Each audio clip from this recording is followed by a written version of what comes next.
And as you can see, it's a really nice kit. It gives you a few options.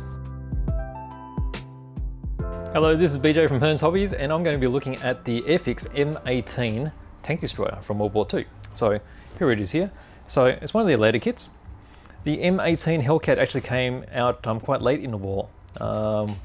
The Allies were actually looking at quite a lot of different vehicles for helping their move across Europe and into Germany. And of course, at that time, Germany had quite a lot of very well-designed, although some people would say they were flawed, tanks which had quite a lot of firepower and were actually very, very well built. So in that, what the Allies needed was they needed numbers, and then they needed firepower as well. So they had a lot of Shermans, all manner of different kinds of Shermans, various other tanks as well from the English. And then they've got the tank destroyer. So this M18 actually uses quite a high velocity 76mm gun, and it was highly maneuverable, very fast. So these, in conjunction with tanks, made a huge difference towards the end of the war. So let's have a close look inside.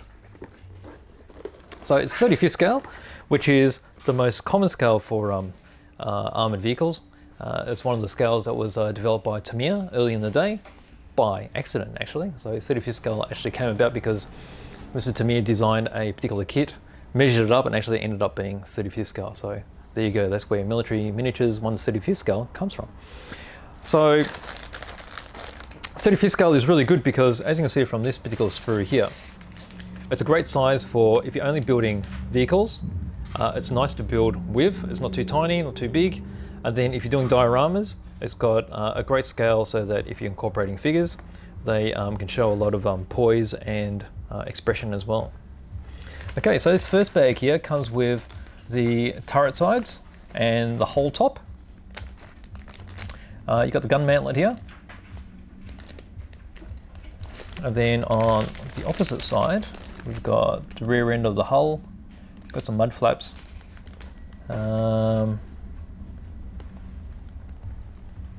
And armour on the sides as well, and spare tracks. Okay, so that goes there. Okay, on this set here, you've got two sprues which are identical.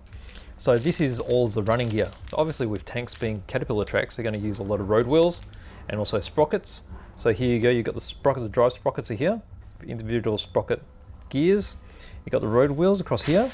You've got all the trailing arms for the suspension.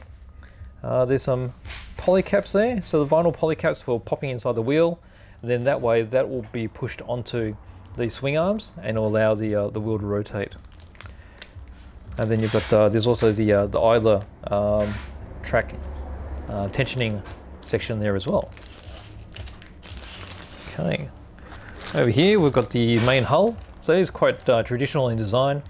Quite often the hulls would be molded like this. To me, do the same thing, and then the whole top just fits on top to make it all square, and then you've got the back to go on as well. So in here you'll see that there's some vinyl track. So that's the standard sort of old school way of doing track, all molded in one, and you just join it up on the end. So that's simple if you wish.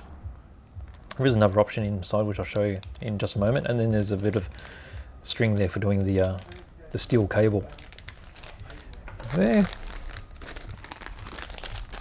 Okay, this part here we have the internal detail for there you've got the fighting compartment inside the turret. So these would be various parts inside there as well. A little bit of detail with seats. You got the floor here, and then parts of the gun. Over here it's mainly, you can see this is the turret base and parts of the gun here as well for the main armament. Okay. All right, so here is where I was talking about the option. So rather than just using these, which sometimes can lack some detail, you do have the option of using the semi-individual links. Okay, so they've got flat sections here, which make it easier to build. These would just be the sections that are on the base that will most likely be flat anyway. And then in the areas where you want a little bit of sag or natural movement, you can do the individual track links. So that's a nice touch to give you that option. So there's 2 sets there, one for each side. And then over here we've got all the finer accessories. You've got over here you've got some of the armament, so you get the shells to go with the gun. You've got some packs and wooden crates to go inside. You've got the 50 caliber machine gun here. There's handles for jerry cans. The jerry cans are here, and ammo boxes. So that's quite nice to have all those accessories rather than getting them separately and adding them on later. Over here we've got a set of decals. So you've got options there. You've got the stars alone or with the roundel. And then over here we've got the manual. Okay, so quite large manuals. So the later Airfix instructions are quite large prints. So over here we're starting to build the gearbox. And then as you progress with the gearbox, okay, so there's the interior of the tank itself. The gearbox is at the front. You've got bottom insides of the hull. So there's a firewall to the engine. The rear section, which is attached to the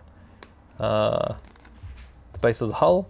You've got all of the running gear starting to go on. These are the idler wheels going on and the swing arms.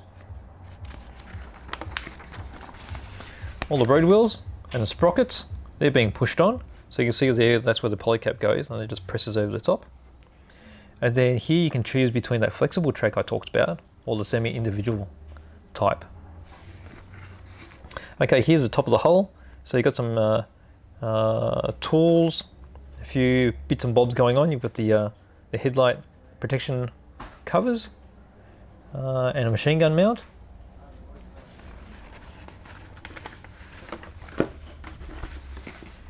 You've got the hatches going in, so you've got your driver and your radio operator's hatch. Then we've got the hull going on top of the top hull going onto the base. Finishing off with the mud flaps, some more tools. Over here we're starting to get into the main gun. So there's 76mm. So just putting together the breech, it looks like over there. Oh, here we go, main breech. This is parts of the seating for the gunners and the loader. You've got the ring there for the turret. The turret sides going in, and then that's going onto the turret ring. You can see there's some ammo and such, little bits and bobs. And let's just flip this over here. Okay, so more of the interior detail. You've got the gun actually going in onto the faceplate, the ammo covers going on. The 50 cal machine gun is getting put together with the ammo.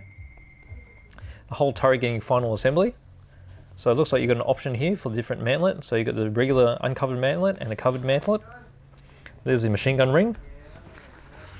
And this is getting close to complete, I think. And then we'll just get over here. Oops, I think I missed a page. There we go. All right, and final assembly. So the turret goes onto the hull. You've got the side armor plates. And then over here you've got all those accessories. So you've got all the ammo, and you can just see it all here. You've got packs and such. And these things you can put wherever you like, really. And then we finish off with your colouring options. Just like so.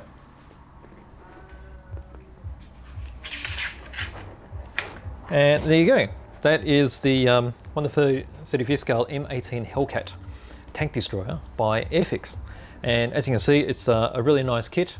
It gives you a few options. I like the bits and pieces they can add at the end as well. So different sacks, rucksacks, crates, you can pop that wherever you like. So all in all, quite a nice kit from Airfix.